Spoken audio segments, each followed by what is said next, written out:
Good evening and welcome to the April 22nd, 2021 meeting of the Yorktown Zoning Board of Appeals. My name is Gordon Fine. I chair the board. Joining me tonight on the board are board members Robert Fahey, William Gregory, and our alternate will be with us tonight, Howard Ornick. Also joining us is our town council ombudsman, Ed Lackerman, our secretary, Glenda Daly, and I don't know if our building inspector will be joining us later or not, and I think Mr. Rodriguez will be joining us later as well. And John Meistrick is here too. John Meistrick Is he here? I don't see him on the screen. Yes. John Meistrick is here too somewhere. John's here. He's Say here. hi, John. You there? Hey, There everyone. he is. He's there. All right. And John Meistrick. Just a few housekeeping items. This meeting is broadcast live on the town cable TV channels. If you'd like to join and participate in this Zoom meeting, click the registration link on the town's website calendar page for this meeting. All meeting participants will remain without video and on mute until their item is called in order to simplify the view on the screen. Those joining by computer can use the chat function in Zoom to contact the meeting host if needed. If you are a member of the public and would like to speak during the public comment portion of an application, please raise your hand by clicking the raise hand button at the bottom of the participants list or send a chat message to the host. You may request to speak or have the host read your comments or questions. Please do not speak until invited to do so by the chairman or host, and identify yourself by stating your name for the record. If you're joining the Zoom by phone only, all calls will remain on mute in order to minimize background noise. Press *9 to raise your hand to the host to indicate you would like to speak. When you're invited to speak, please identify yourself by stating your name for the record. If you're watching this meeting on television and would like to comment on an item, you may call into the Zoom meeting using the phone number and meeting information shown in the host box on the screen.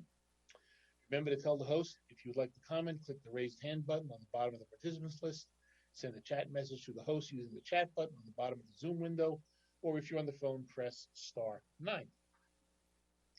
That being done, first thing we need to do is set up next month's meeting. So if you're on the new business calendar today, that means our next meeting will be May 27th. Again, it's 6:30.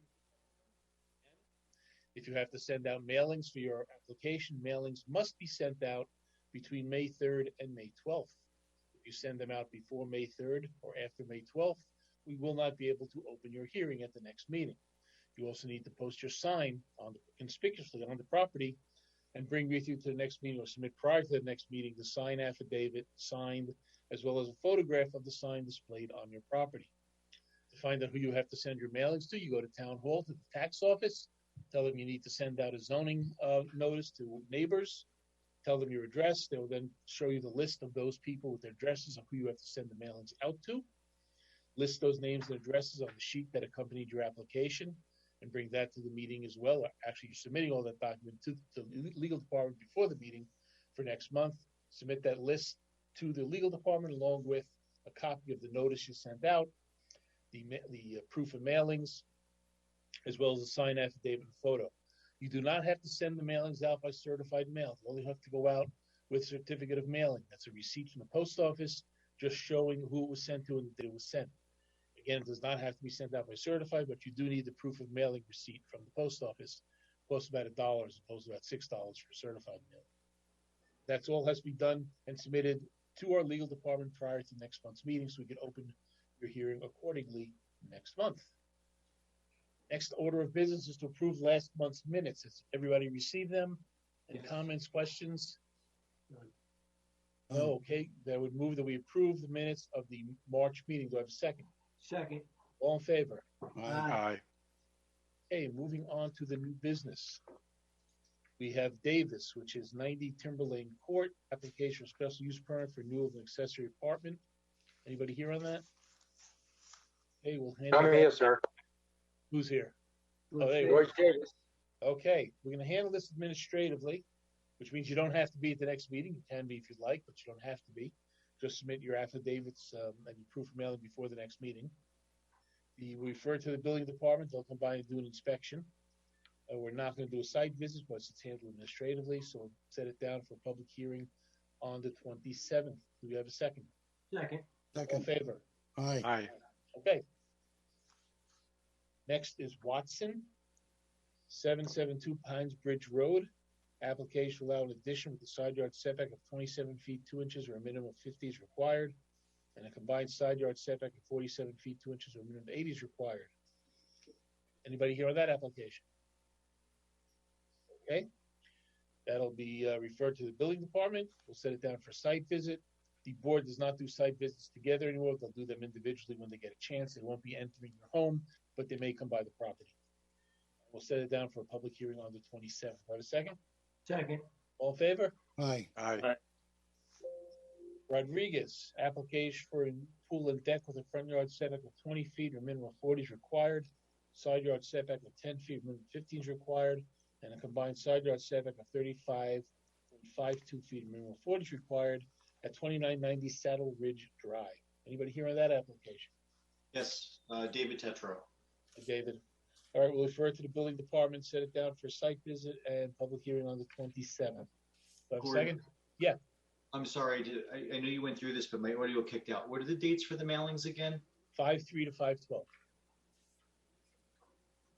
Thank you. Yeah, we refer it to the building department and put it down for site visit and public hearing on 27th. Do I have a second? Second. All in favor? Aye. Aye. Graham. Application for special use permit for accessory apartment in a separate structure on the property. The following items are applied for in a separate area variance. We will have a proposed floor area for the apartment will be 1375 square feet, which is 39% of the main house floor area, where a maximum of 800 square feet is allowed, except the area shall not exceed 33% of the main house. The proposed accessory apartment will also occupy the first floor, where only the second floor is permitted, and the height of the accessory structure will be 16 feet 2 inches, a maximum of 15 feet is permitted for the code. That's it. 2205 Hunter Brook Road. Anybody here on that application? Yep, Phil Graham, owner. Okay, so this is not yet constructed, correct? It is an existing structure on the property that we're looking to Okay. expand. It's already built. Yep. Okay, so you have an applicant. There's actually you're listed twice on the agenda. So one is for the special use permit, the other one is for the variance, I assume, correct? Yep. So for that purpose, though, I'm actually calling both at the same time, so I'm not going to call it a second time. Set it down for a public hearing on the 27th site visit. Refer to the building department. Do I have a second? Second. All in favor? Aye. Aye. Thank you. Aye. Okay. That's it for the new business. Now we go to the adjourned agenda. First off, we have Carvalho. Anybody here on that application? At 1681 Summit. Okay, the applicants requested that be adjourned, so we'll adjourn that to next month. And then we have Grace, 959 Hanover Street. Anyone here on that? The applicant's asked to adjourn that as well, so we'll adjourn that to next month as well. Okay, moving on to the public hearings. First on, we have Cataliotti. Anyone here on that application? This is Yes, an I'm app- here. Yes, Okay, Yes. your name, please? Angela Cataliotti. Okay, this is an application renewal of the special use permit for accessory apartment at 1543 Hanover Street. Yes, On your file here.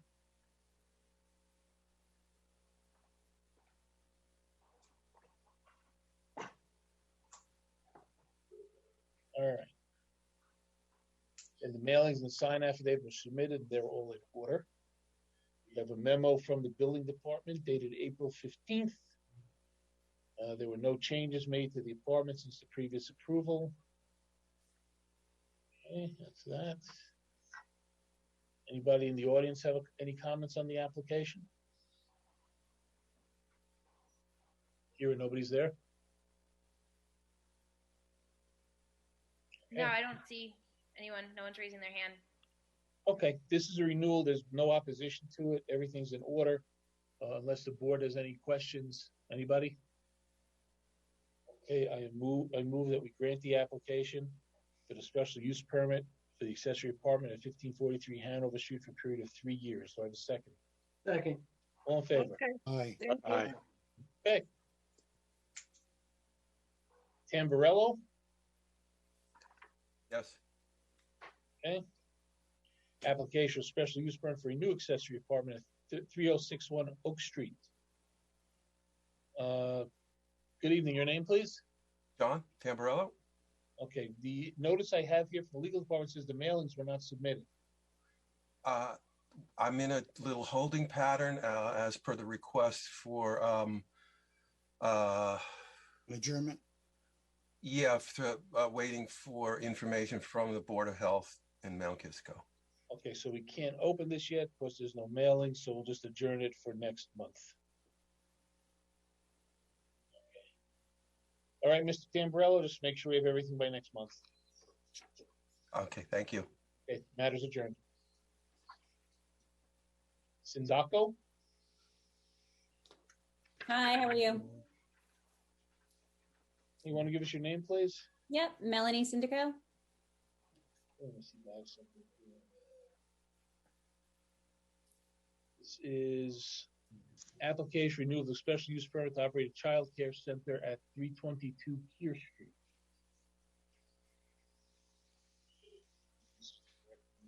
They have you listed here twice. Oh, you have two applications.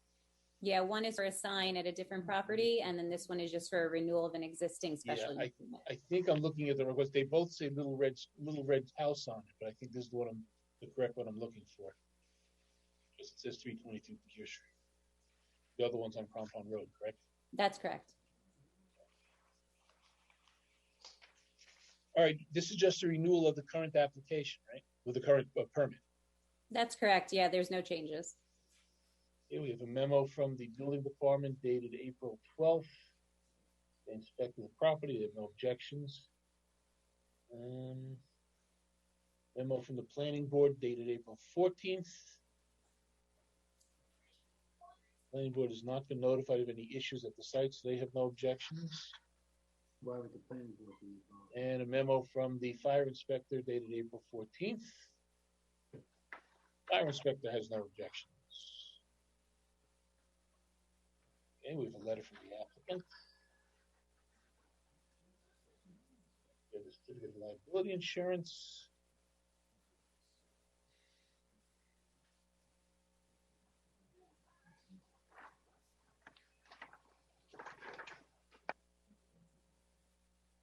And what else do we have here? We also have something from July of 2020. State.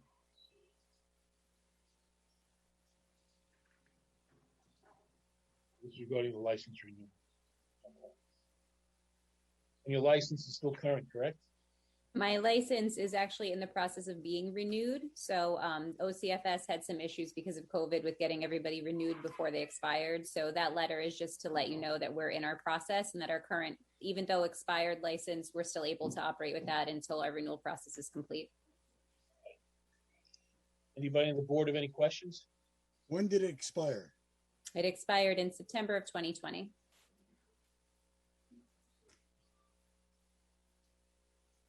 And you've still been in operation even after it expired?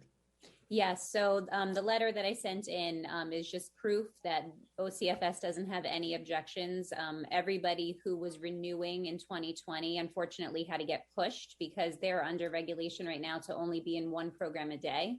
So their fire inspector was held up, but he was out to us, ironically, last week. So everything was fine. Letter says your existing license does not expire until your reapplication has been fully determined by this office. So it's in effect basically until otherwise stated. That's right. Anybody else, any comments? Anybody have any comments or questions outside of the board? Hear anybody there? No.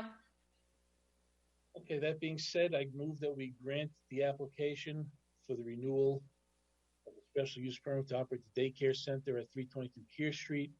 Same conditions as the previous. Was it 3 years? Yeah, for a period of 3 years. Do I have a second? Second.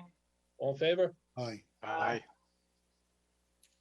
Okay, Thank what I'm you. gonna do is, well, while I still have you here, we'll jump over the next one and take care of your next one too. Oh, okay, which is- great. was a Little Red Schoolhouse application at 2300 Crampon Road. Application allowed 2 freestanding signs, only 1 is permitted, and allow a new sign for school with an area of 15 square feet. Maximum 4 square feet is permitted. For the record again, please. Melanie Syndico. And this is basically signs to replace the old signs, correct? That's correct. So there was previously a variance granted to the school before us to have 2 signs on the property. So we're basically looking to do the same thing again, have 2 signs on the property, and of course, just change it to have our name on it. Okay, we have a memo from the ABACA dated April 7th. Let's see. Applicant explained that there is an existing freestanding sign for the Yorktown United Methodist Church that will remain, and are requesting to replace the previously approved Montessori school sign with a slightly larger sign for the Little Red Schoolhouse. Proposals for a 3x5 double-sided digital print sign with a picture logo and the words of Little Red Schoolhouse on the first line and toddlers preschool after school on the second line. The 4x4 pressure-treated wood post will be painted red as shown in the detailed rendering attached. They have no objections and request sign application be based on the rendering submitted. So you submitted the rendering and you're not looking to change it all, right? That's correct. Everything that was submitted is looking to, that's the way we want to build it. We have a memo from the planning board dated April 14th. They have no objections. Anybody on the board have any questions? When they say 2 signs, is that 1 on each side? It's 1 sign, but you got 2 sides. Is that what they mean by 2 signs? Or is there 2 separate spots on along the property? You'll have 1 sign up here, 1 sign down here. So I believe what they're referring to when they say that we're only looking to put 1 double-sided sign on the property for us. That's what ABACA says. Yeah. I was just looking to clarify. I wasn't sure what they meant by that. Okay. I think because the church has a sign, so I think that they're saying a second. I think it's the way it was worded. Yeah. Well, they only allowed. They already have a sign for the church, so it's an additional sign. So it's for 2 signs. Got it. Wasn't there a Montessori sign across the street? Different place. Different Montessori. They weren't talking about that one. No. No. Are you in operation now? At Crampon Road, we're not in operation yet. When do you plan on doing that? We should be opening, our license should probably come through in May, and then we're hoping to open with just 1 classroom in the summer, and then we'll run the rest in the fall. Are you going to move eventually from here over there?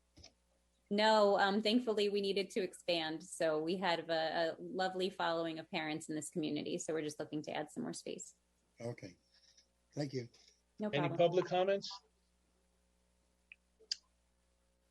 No.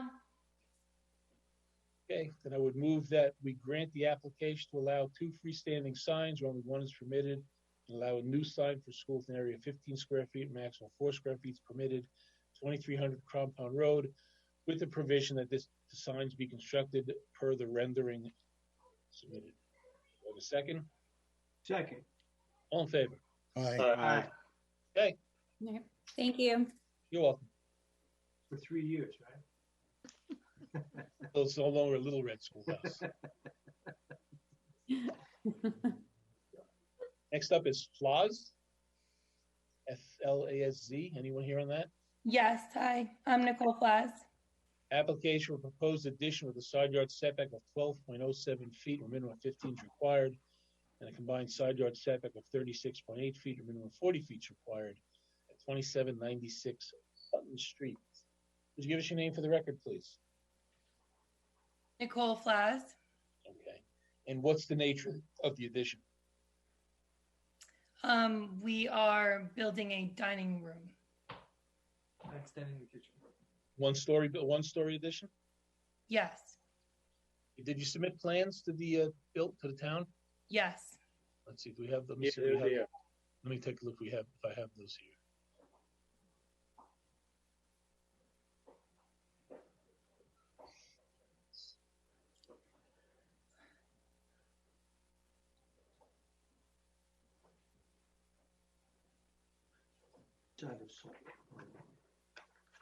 I don't have any. Do you have them?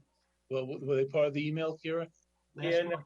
they're in the file. They're in the From Dropbox. if you have your notes from last month, it was with last month's. No, I'm looking in the Dropbox. If survey, If you look Yeah, at page 4, we got them. Yeah.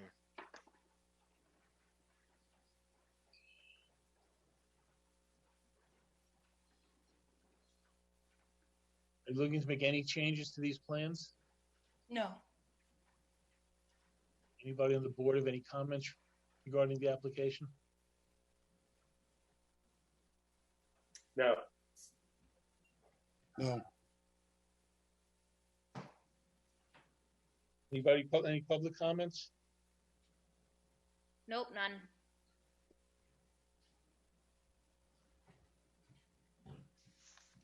All right. I don't think from looking at this that the proposed addition is going to create any kind of hardship to the neighborhood, or any negative impact on the neighborhood, I should say. Improvement to the house and the way the house is going to look. So I would move that we grant the application for proposed addition with a side yard setback of 12.07 feet, minimum 15 is required, and a combined side yard setback of 36.8 feet, and minimum 40 is required, at 2796 Sutton Street, with the usual stipulation that this does not pertain to the remainder of the property line, only the requested variance.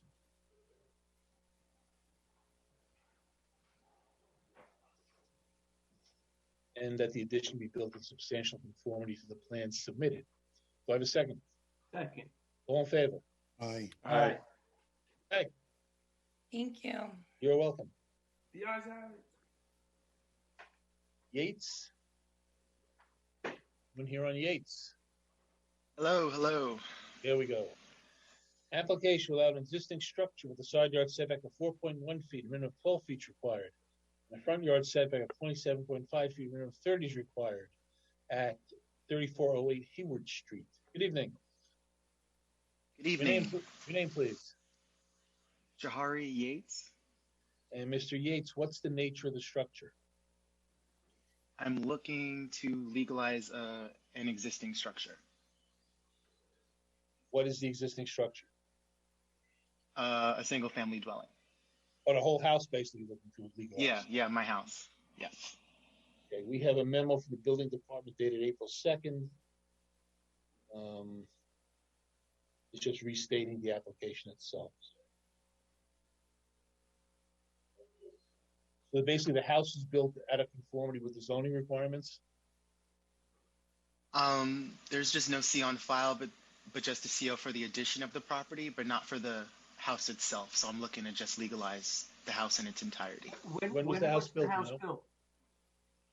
Around the 1945 era. It doesn't predate CO. I wasn't able to get plans to where it would predate the CO requirement for the town. You said there was something on file for the addition, but not for the house. Correct.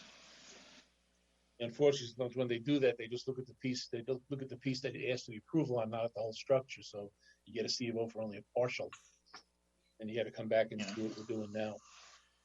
Anybody on the board have any other comments on the application?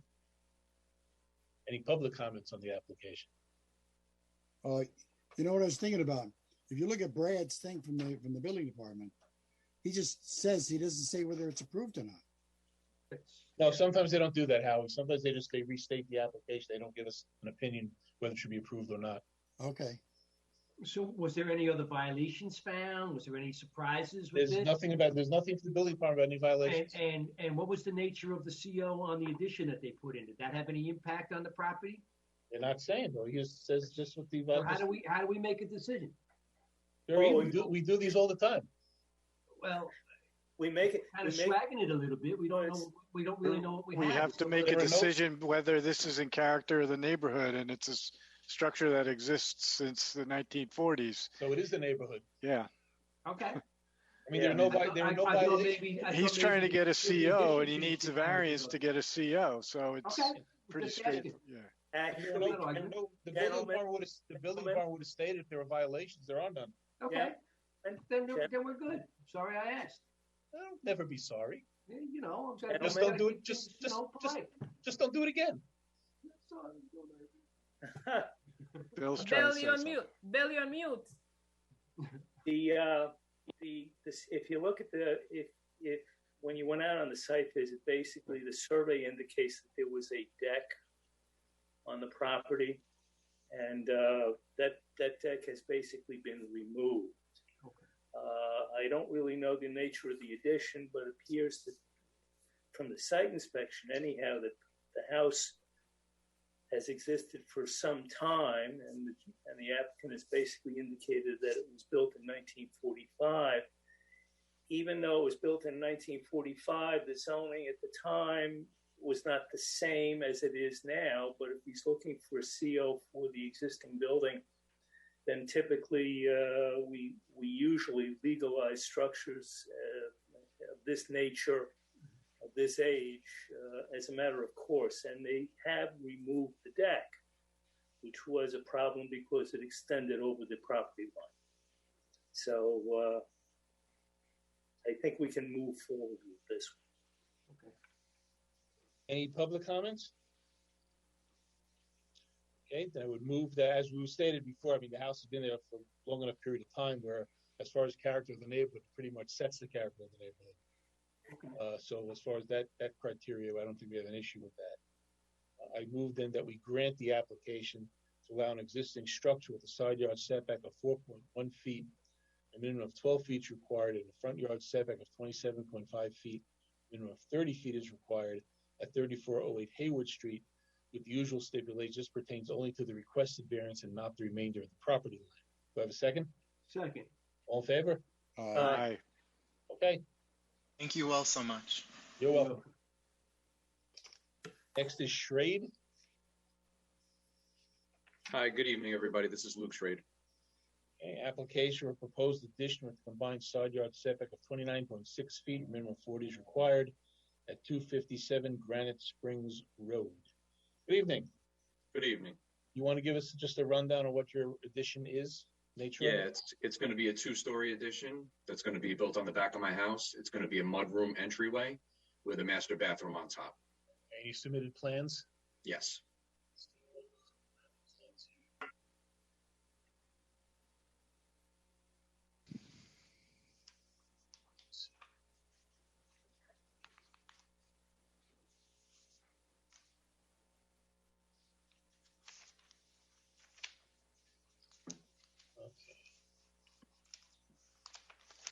You're taking down part of the structure that's there already?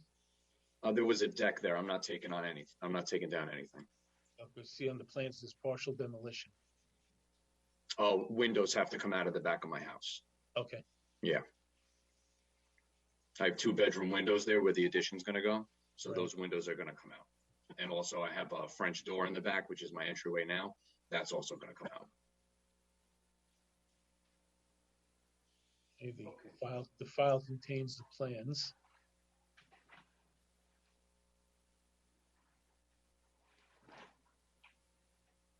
Anybody on the board have any comments on the application? No.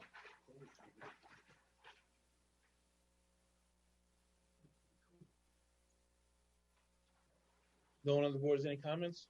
Oh, it's okay. Any public comments on this? Nope. We have a memo from the building department dated April 2nd. Also just basically restates what the variance is for. It doesn't give an opinion one way or the other. Okay. That being said, with no opposition to the application, and not being a major variance is going to have any negative impact on the neighborhood, I would move that we grant the application for a proposed addition with a combined side yard setback of 29.6 feet. A minimum of 40 is required at 257 Granite Springs Road.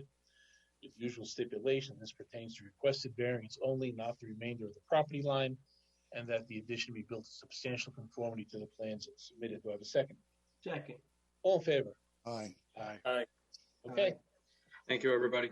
you're welcome. And we have Alec Triss LLC.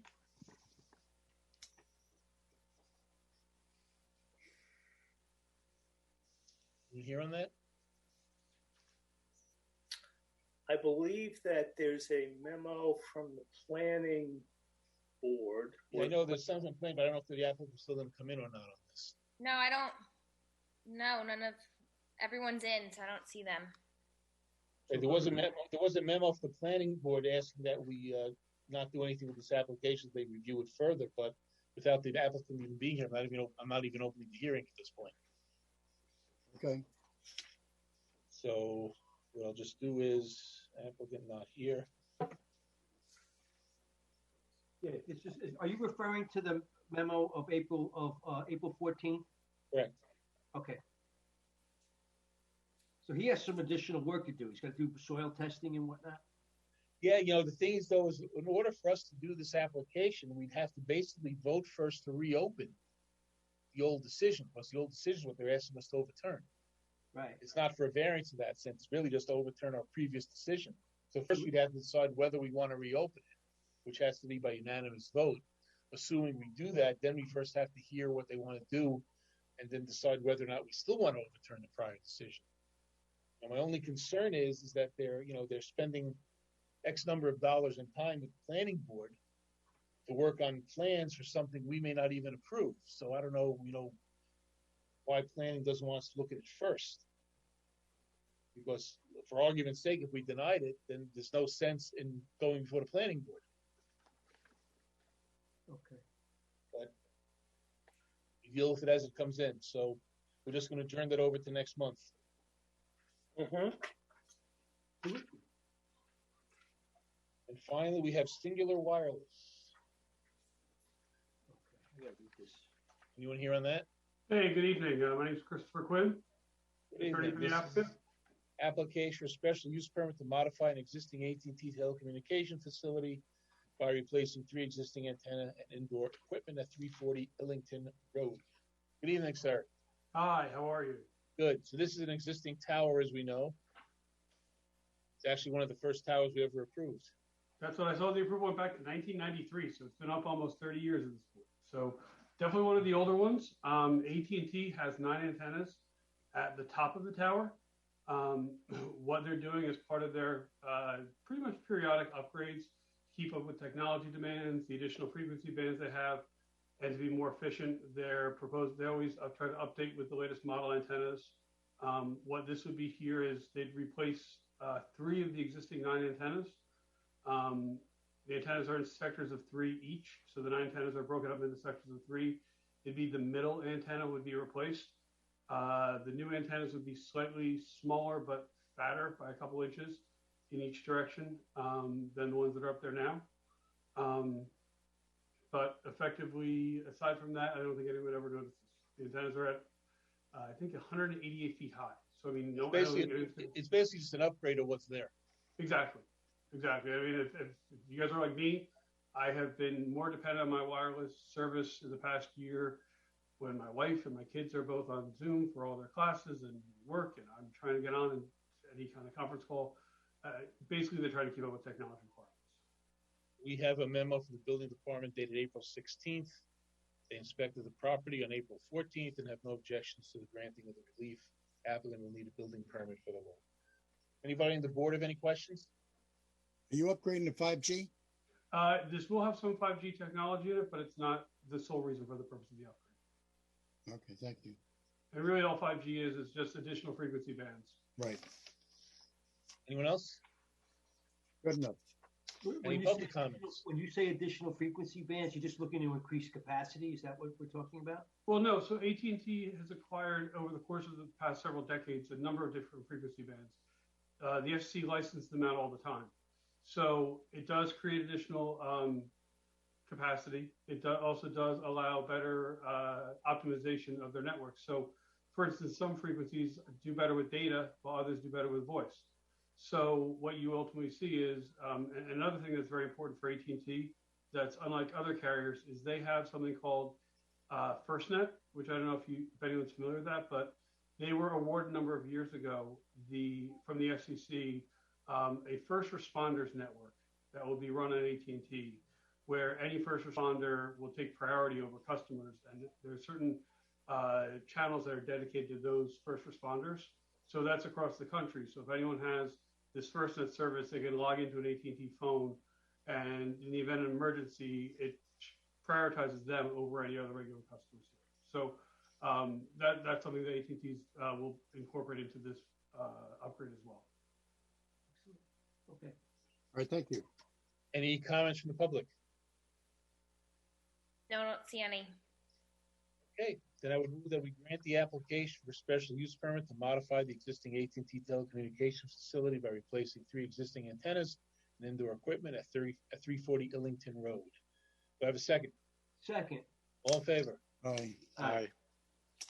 I believe that's all we have on the agenda. Great. Thank you very much. You're welcome. Yeah, that's all we have. So based upon that, I move that we adjourn the meeting to next month. Do I have a second? Second. All in favor? Aye. Aye. Good evening and happy zoning.